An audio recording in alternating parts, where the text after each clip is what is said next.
Picture a city suffocating under a shroud of death, where London's cobblestone alleys choke with the stench of rotten despair.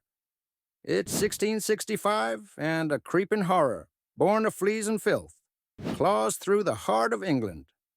This is the Great Plague of London, 360 years ago. A nightmare where blackened corpses piled high and the living danced with a doom, as if the Grim Reaper himself stalked the streets. Spring 1665 dawns grim. London, a bustling hive of 400,000 souls, teeters unaware.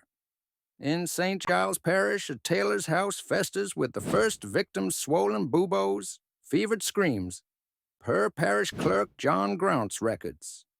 The plague carried by rat fleas spreads like a curse, per physician Nathaniel Hodges' 1665 account.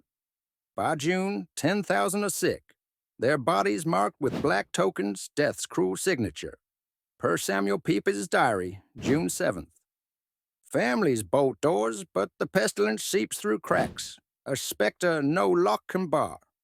Summer's heat turns London into a charnel house. 100,000 perish by September per bills of mortality.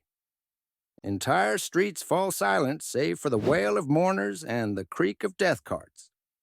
Bring out your dead, cry the bellman, piling 40 bodies nightly into pits. Per Defoe's journal written in 1722 from survivors' tales.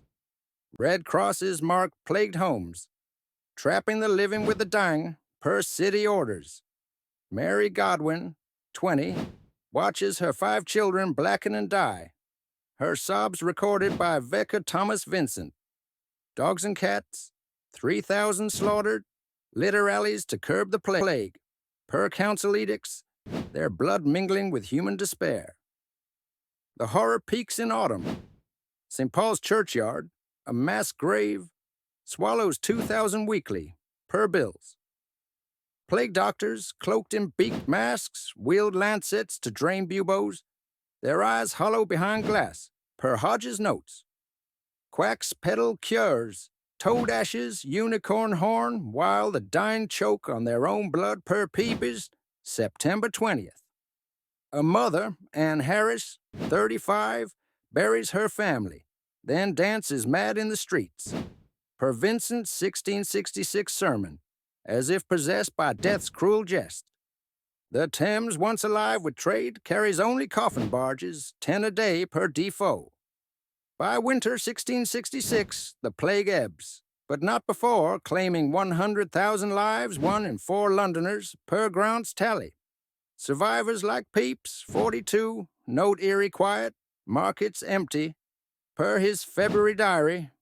The Great Fire, September 1666, burns the city, cleansing some filth but not the scars, per London Gazette. Archaeological digs in 2015 uncover plague pits, 3,000 skeletons. Buboes preserved in bone, per Museum of London reports. No single cause, flea, sin, or star explains it, per physician Richard Mead's 1720 study. But the horror lingers in memory. 360 years ago, 1665's Great Plague was a descent into hell 100,000 dead, a city's heart devoured by decay. From St. Giles' first victim to the final pit, it's a horror story of flesh and fear, etched in diaries, graves, and London's haunted stones.